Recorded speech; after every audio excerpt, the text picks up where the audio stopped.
yang tidak pernah sulit dalam hidup ini? Siapa orang yang tidak pernah mengalami kesulitan?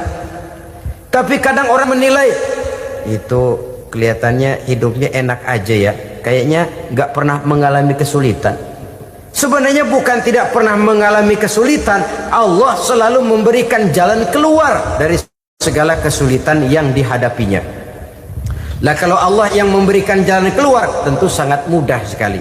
Orang yang bertakwa diberikan jalan keluar dari segala macam kesulitan. Satu. Yang kedua, wa yarzuqhu min haitsu la yahtasib. Dia akan diberikan rezeki oleh Allah dengan jalan yang tidak disangka-sangka. Rezekinya datang dengan cara yang tidak disangka-sangka. Gajinya mungkin kecil, tapi penghasilannya gede. Kan itu yang penting. Gaji dan penghasilan kan lain tuh. Boleh jadi gaji kecil, asal penghasilan gede, kan nikmat hidup itu. Nah, penghasilan ini ada yang bisa kita perkirakan. Bisa kita perkirakan. Misalnya gaji itu tadi. Kalau saya kerja, gaji saya begini. Ada rezeki yang masuk min haitsu la yahtasib. Tidak kita sangka-sangka, tidak kita duga-duga, tahu-tahu ada saja rezeki. Datang orang bawa persoalan yang mendatangkan hasil. Sebab rezeki, jodoh, maut memang seperti bayangan. Kita uber-uber dia lari, kita diem dia diem. Kan gemesin itu. Bayang-bayang itu begitu. Kita kejar, dia lari. Rezeki juga begitu. Kita diam, dia diam.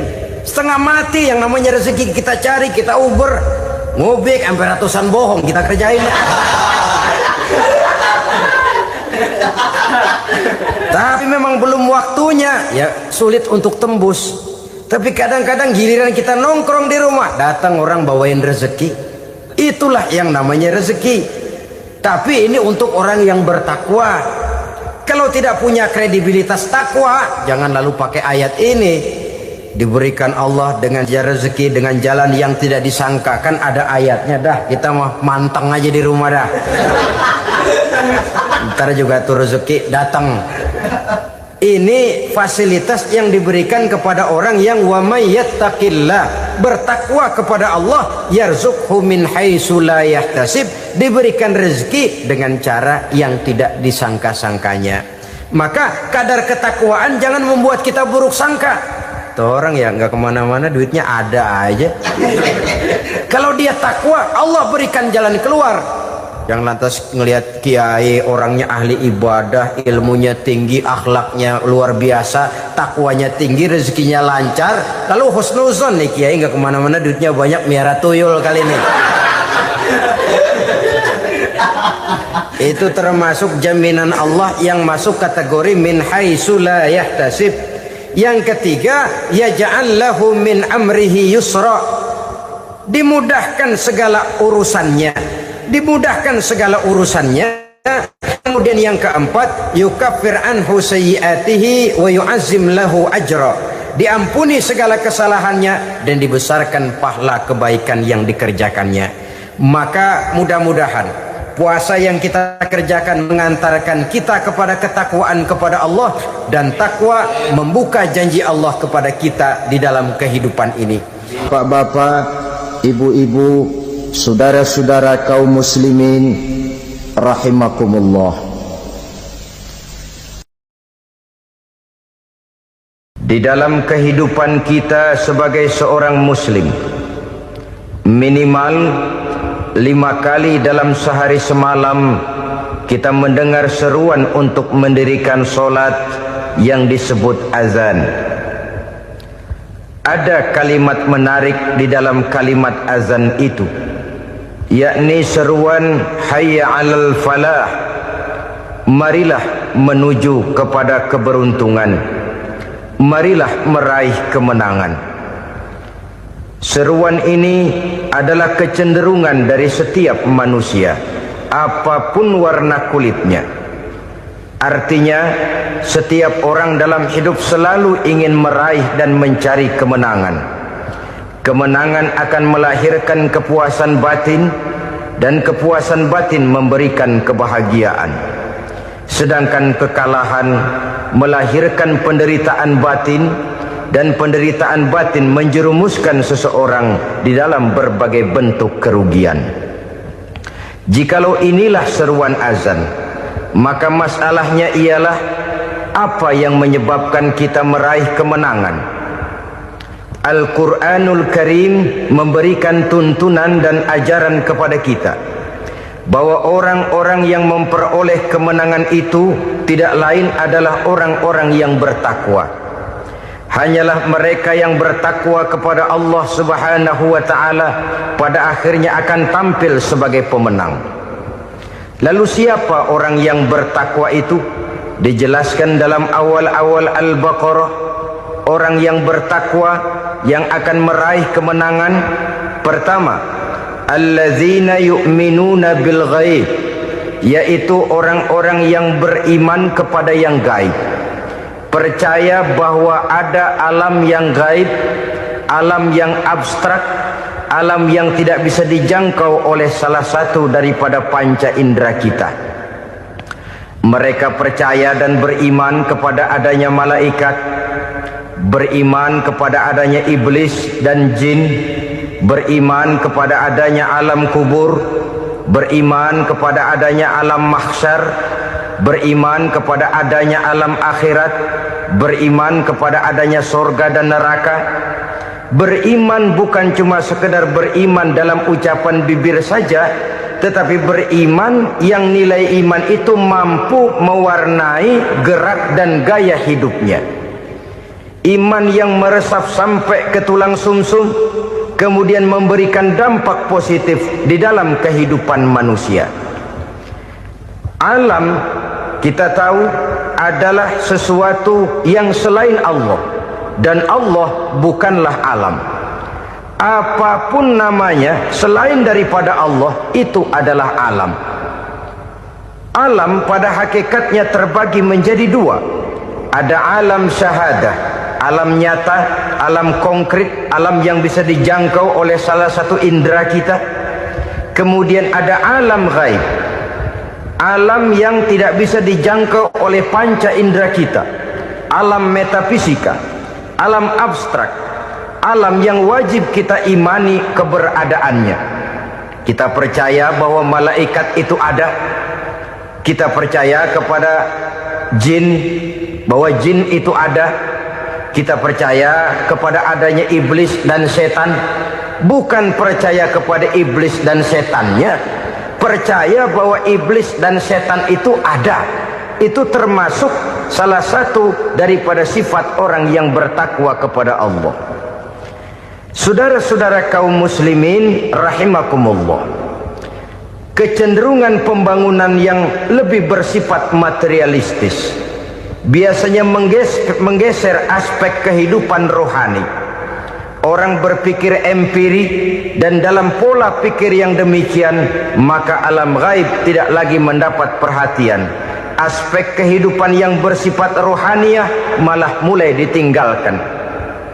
Akibatnya terjadilah kepincangan di dalam kehidupan kita. Pernah ada satu pengalaman pribadi dalam perjalanan kembali ke tanah air. Dalam pesawat di sebelah kanan saya duduklah seorang Jerman namanya Heiner Simonsen. Iseng saya ajak kenalan, saya ajak ngobrol, saya tanya dia. Saya bilang, Mas Heiner ini, kalau pesawat yang kita tumpangi ini jatuh ke bawah, kira-kira apa yang bakal terjadi, Mas? Dia bilang, kita semua akan mati. Begitu? Iya. Oke. Apa itu mati? Tanya saya. Dia bilang, untuk tahu apa itu mati, kita harus tahu lebih dahulu apa itu hidup. Saya pikir nih bule bisa ngomong juga. Baiklah kata saya. Apa hidup menurut Anda itu? Oh, hidup itu dia bilang, kalau seluruh anggota badan kita bekerja secara normal, paru-paru memompa darah secara normal, jantung berdetak secara normal, sel-sel tubuh bekerja secara fit, dan organisme tubuh hanya mau bekerja secara normal. Dia bilang, kalau kita memberi makan yang cukup, menu yang teratur, dan gizi yang lengkap. Saya bilang, kesimpulannya apa, Ner? Dia jawab, hidup adalah dari tangan ke mulut. Life is from the hand to the mouth, kata dia. Hidup adalah dari tangan ke mulut. Jadi masalah hidup tidak lebih daripada masalah isi perut. Orang pergi pagi, pulang sore, peras keringat, banting tulang, perut yang dibelain. Saya bilang, you are wrong. Sampean salah, Ner. Kamu orang Islam bukan? Bukan. Pantas. Kenapa saya salah? Dia bilang, ya jelas salah. Salahnya di mana? Kamu ini manusia. Kalau hidup cuma dari tangan ke mulut, saya bilang, kambing di kampung saya juga begitu pikirannya, Ner. Itu kambing di kampung saya, asal perutnya kenyang, sudah hidup dia. Perkara besok bagaimana, lusa prospeknya macam mana, bulan depan ada apa, kambing nggak pernah mikir. Di kampung saya kambing juga pikirannya begitu. Kamu Kristen ya? Tadinya. Loh kok tadinya, lalu apa sekarang kamu ini? Dia bilang, sekarang saya netral. Saya tidak beragama, tapi saya percaya kepada Tuhan sebagai pencipta alam. Saya ingat benar dia bilang, I haven't any religious, but I believe to God as the creator of the world. Kenapa bisa netral begitu, Ner? Habis saya bingung, katanya. Islam bilang Islam baik, Kristen bilang Kristen baik, Hindu Buddha bilang Hindu Buddha baik, semua agama baik. Saya netral sekalian, nggak beragama. Yang penting saya percaya kepada Tuhan. Saya bilang, Ner, kamu ini kayak orang mau beli celana, lalu bingung. Yang satu bilang Levi's bagus, yang satu bilang Blue Jean hebat, yang satu bilang Wool England hebat. Celana ini hebat, celana itu bagus, celana ini hebat. Semua celana bagus, kamu bingung. Akhirnya netral, tidak pakai celana. Itu juga salah.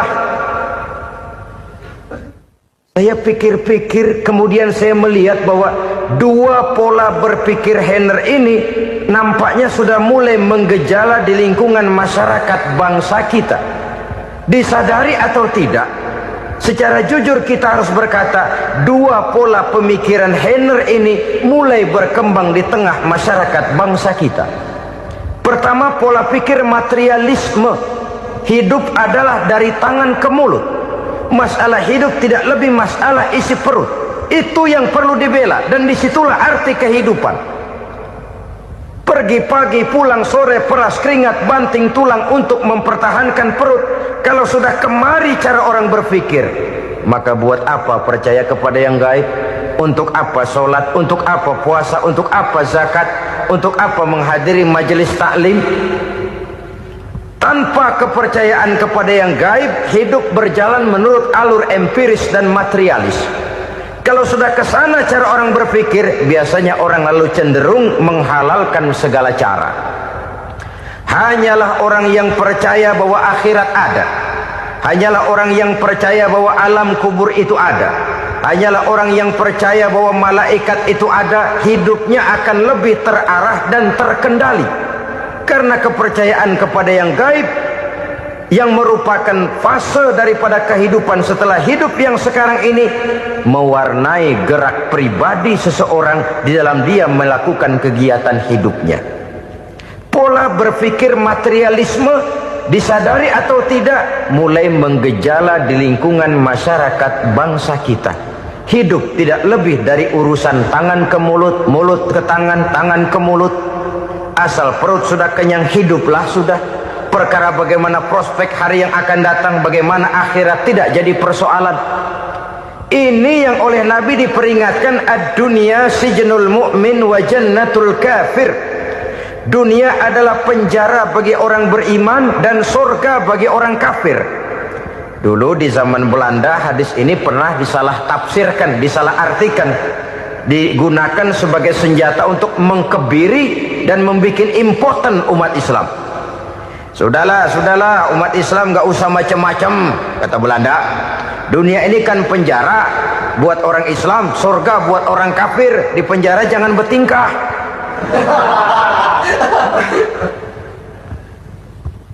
Pengertiannya tidak begitu. Dunia adalah penjara bagi orang mukmin. Artinya dalam kehidupan dunia seorang mukmin tidak bebas memperturutkan hawa nafsunya. Di penjara hawa nafsunya. Sebaliknya surga bagi orang-orang kafir. Buat orang kafir surgalah dunia ini. Mereka bebas memperturutkan hawa nafsunya. Dilarang tidak terlarang, dicegah pun tidak tercegah. Mereka hidup menurut alur bisikan nafsu mereka sendiri. Kemudian bila ajal datang, maut merenggut nyawa, selesailah surganya sampai di situ. Maka bagi orang-orang yang tidak percaya kepada adanya akhirat, kepada adanya alam gaib, surganya sebatas umurnya. Sekali lagi, surganya sebatas umurnya. Bila umur selesai, ajal pun datang merenggut nyawa, selesailah sudah surganya sampai di situ. Alangkah pendeknya perjalanan orang-orang yang tidak percaya kepada alam gaib ini. Bagi kita mukmin, jikalau kita mampu memenjarakan hawa nafsu, kita bisa bahagia di dunia ini. Dan Islam memang tidak menyuruh kita sengsara di dunia. Raih dunia, kejar dunia, gapai dunia sebagai alat untuk mencapai kebahagiaan di akhirat nanti. Hidup adalah satu perjalanan panjang yang terbentang sejak kita terlahir dari alam rahim sampai kepada alam akhirat nanti. Andai kata kita gagal meraih kebahagiaan di dunia, toh kita masih punya akhirat. Tapi jangan jadi dalil yang melemahkan semangat. Biarin dah kita di dunia kebelangsak, yang penting akhirat. Akhirnya dunia benar-benar kebelangsak. Bagaimana dunia ini bisa kita raih, dan bagaimana meraih dunia untuk menunjang kepentingan akhirat nanti. Yang kedua, dari pikiran Heiner yang saya lihat menggejala di lingkungan masyarakat bangsa kita, timbulnya manusia-manusia netral. Seolah-olah Tuhan yes, agama no. Sama Tuhan percaya, agama ogah. Tuhan ngangguk, giliran agama godeng. Padahal hampir dalam setiap ayat dalam Quran, kata-kata amanu biasanya bergandeng dengan wa amilus sholihat. Iman dan amal soleh. Ini sebagai isyarat Tuhan dan agama jangan pernah dipisah-pisah. Apabila kita bertuhan, maka kita harus beragama. Apabila kita beragama, maka agama itu harus bersumberkan dari Tuhan yang kita imani itu. Tidak mungkin kita pisah, Tuhan yes, agama no. Sama Tuhan percaya tapi agama bikin sendiri. Sembayangnya cukup bengong 2 jam madep mulon.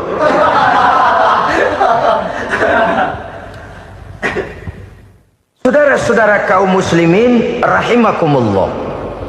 Jadi dengan demikian, agama yang kita akui merupakan unsur mutlak di dalam pembangunan sekarang ini, merupakan bagian dari kehidupan yang menuntun kita bahwa di balik alam nyata ini, di balik alam syahadah ini ada alam gaib. Dan mudabbir, murabbi, yang mengatur, yang menguasai, yang memelihara baik dia alam nyata, baik dia alam gaib, tidak lain adalah Allah Subhanahu wa ta'ala. Di sana ada satu super power, satu maha kekuatan yang kita perlu bersandar kepadanya. Sebagai makhluk nyata yang hidup di alam nyata, berbuatlah secara nyata sebagaimana harusnya kita berbuat. Karena Islam jelas bukan agamanya orang pemalas. Islam jelas bukan agamanya orang yang mengajarkan setelah selesai sholat boleh duduk, nggelenggem ayam-ayam, ndelohom, menghitung bintang di langit sambil menunggu keajaiban. Tidak. Islam adalah agama yang mengajarkan apabila sholat sudah selesai kamu kerjakan, bertebaranlah di permukaan bumi, cari karunia Tuhanmu. Jangan hidup berpangku tangan menunggu keajaiban. Karena hidup bukan undian. Jangan berharap untung besar tanpa mau peras keringat.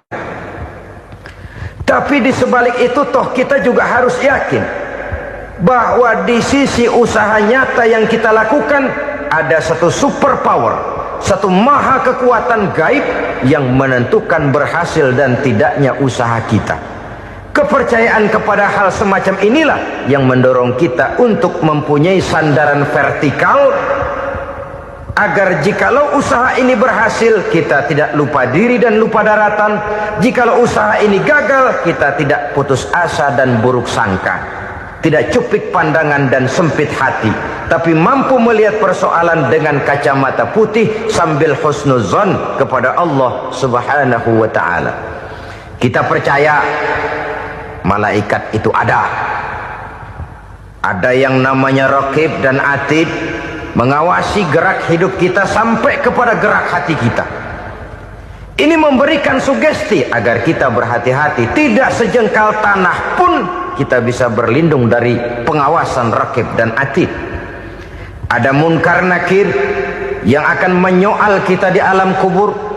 Ada malaikat Malik, penjaga neraka. Ada malaikat Ridwan yang menjaga surga. Kita percaya kepada adanya jin, kita percaya kepada adanya setan, iblis. Percaya kepada adanya, bukan mempercayai si setan, si iblis lalu menjadikannya sebagai teman. Tidak. Percaya bahwa mereka itu ada dan merupakan makhluk Allah yang gaib, yang diciptakan Allah Azza wa Jalla.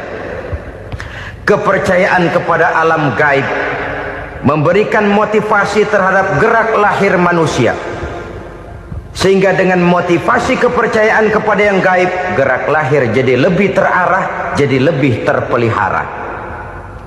Pernah seseorang bertanya, "Pak, apakah adanya akhirat bisa dibuktikan secara ilmiah?" Saya bilang tidak bisa, tidak bisa. Kenapa? Karena yang berangkat nggak pernah pulang kembali lagi. Kalau dia pulang kemari bisa kita tanya bagaimana enak di sono.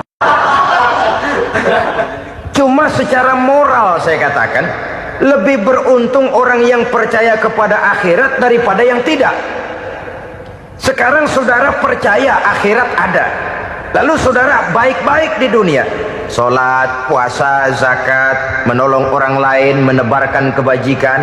Saudara mati, andai kata akhirat tidak ada, toh dalam hidup saudara sudah berbuat baik, paling tidak nama saudara akan dikenang sebagai orang baik. Sebaliknya, saudara percaya, kata saya, bahwa akhirat tidak ada, lalu hidup semau-maunya, tenggelam dalam maksiat dan munkarat, menentang Allah, tidak mau ruku dan sujud, lalu saudara mati, kemudian akhirat ada, ayo mau apa? Bekal tidak punya. Jadi secara moral lebih beruntung orang yang percaya kepada adanya akhirat daripada yang tidak percaya. Dan itu alam gaib yang tidak bisa dibuktikan secara eksakt. Jangankan untuk membuktikan seperti itu, dalam kehidupan sehari-hari saja yang kita rasakan tidak selalu berbentuk toh.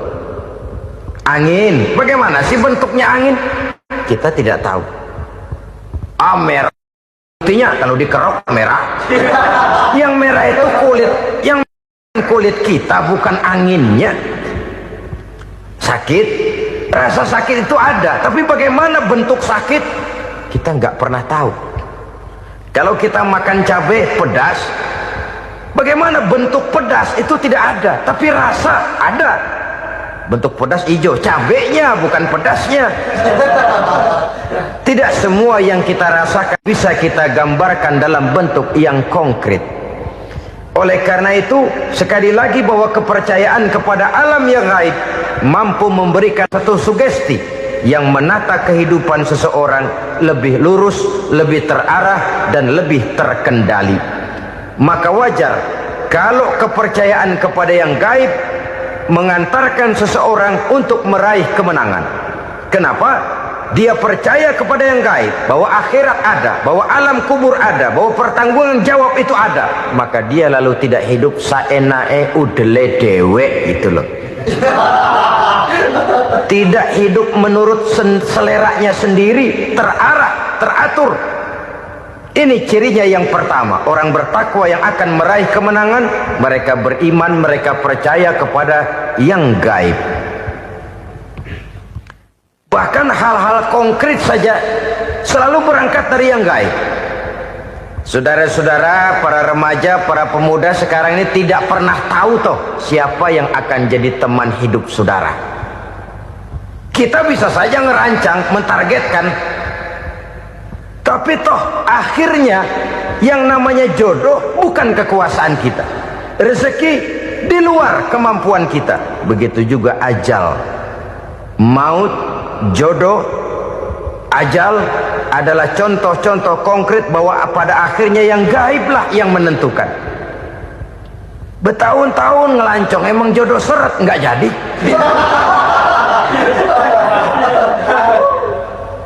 Begitu kenal baru setengah malam nginep ditangkap hansip kan.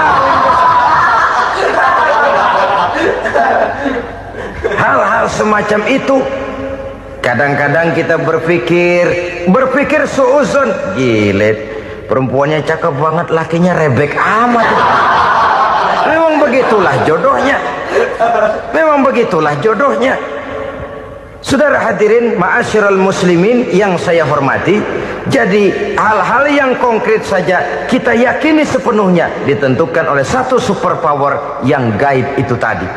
Dari sanalah segala ketentuan itu berangkat dan kesanalah segalanya akan kembali. Maka kepercayaan kepada yang gaib meluruskan gerak hidup seseorang dan itu akan mengantarkan dia kepada meraih kemenangan. Satu. Yang kedua, wa yuqimuna shalah. Orang bertakwa yang akan meraih kemenangan itu adalah orang-orang yang mendirikan sholat. Kenapa sholat mengantarkan orang untuk meraih kemenangan? Yang jelas, inna sholata tanha anil fahsya'i wal munkar. Sholat mampu mencegah manusia dari perbuatan keji dan munkar. Banyak filsafat hidup yang terkandung di dalam sholat ini. Sejak kita wudhu sampai kita menghadap ke arah kiblat, sampai kita melakukan gerak-gerak sholat, bacaan-bacaan yang ada di dalam sholat, lalu sampai kepada mengucapkan salam. Banyak filsafat hidup yang terkandung di dalam sholat. Umpamanya saja, setelah takbiratul ihram mulai kita dengan sholat dalam posisi berdiri, diajarkan dalam kitab-kitab fikih agar kita melihat ke arah tempat sujud. Ini kan filsafat kehidupan. Kalau kamu sholat dalam posisi berdiri, lihat tempat sujud. Jangan sholat mata jelalatan, sebab nanti bisa mengurangi kekhusyuan. Jadi wajar kalau yang dikatakan bahwa yang paling afdol adalah shaf yang di depan.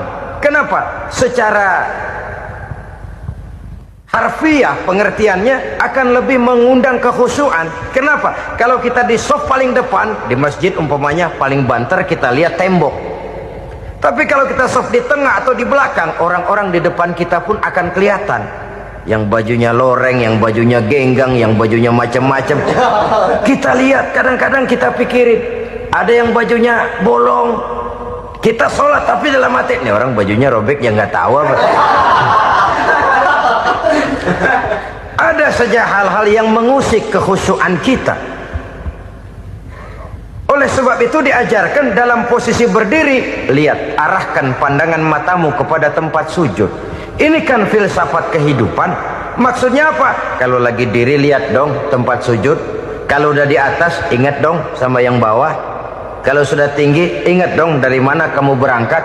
Kalau sudah berkuasa bantu dong yang lemah. Kalau sudah kaya santuni dong yang miskin. Kalau sudah alim bimbing dong yang awam. Ini filsafat kehidupan. Dalam posisi berdiri kau lihat tempat sujud. Ini akan melahirkan kepekaan sosial di mana seseorang mau tahu kepada orang lainnya. Bagaimanapun kaya kita, tinggi pangkat dan jabatan kita, jikalau hidup hanya untuk kepentingan perut sendiri saja, rasanya belum membawa manfaat di dalam kehidupan kita. Tapi efek yang tertinggi sesungguhnya, sholat mencegah manusia dari perbuatan keji dan munkar. Perbuatan keji dan munkar, walaupun kelihatannya mendatangkan uang, membawa keuntungan, tapi itu keuntungan semu, keuntungan sementara. Dengan menipu orang lain kita bisa dapat untung, tapi tidak membawa berkah, dan itu adalah kerugian besar dalam kehidupan kita. Maka untuk meraih kemenangan harus dimulai dengan membentuk kepribadian yang tegar, memiliki sandaran vertikal yang langsung kepada Allah Subhanahu wa ta'ala, dan itu hanya bisa kita tempuh melalui jalur ibadah formal yang sudah ditentukan Allah, yakni solat yang 5 waktu. Untuk memperkuat itu ada solat-solat sunnah, rawatib, nawafil sebagai terminal-terminal kontrol cadangan untuk memelihara stabilitas temperatur batin di dalam kita berhubungan dengan zat yang maha gaib, yaitu Allah Subhanahu wa ta'ala. Orang sering bertanya, Pak, itu tetangga saya nggak sholat, duitnya nggak habis-habis, Pak. Nggak sholat tapi mobilnya tambah terus, nggak sholat tapi usahanya makin maju. Tapi di sisi lain ada orang yang rajin sholat, rezekinya butak bener, anaknya mana kurus, mana korengan. Saudara hadirin ma'asyiral muslimin rahimakumullah, harus saya katakan bahwa solat memang bukan untuk cari duit. Solat adalah sandaran vertikal kita kepada Allah. Sedangkan soal rezeki itu berkaitan dengan sifat Allah maha pengasih dan maha penyayang. Allah maha pengasih, siapapun dikasih kalau mau usaha. Allah maha penyayang, tidak semua orang disayang oleh Allah Azza wa Jalla. Dan belum tentu banyak harta itu merupakan nikmat. Mungkin juga istidraj. Artinya istidraj itu dikasih tapi diambulin, kalau bahasa Betawinya itu. Dikasih tapi diambulin, itu bukan merupakan nikmat sesungguhnya, lebih merupakan azab dari Allah Subhanahu wa ta'ala.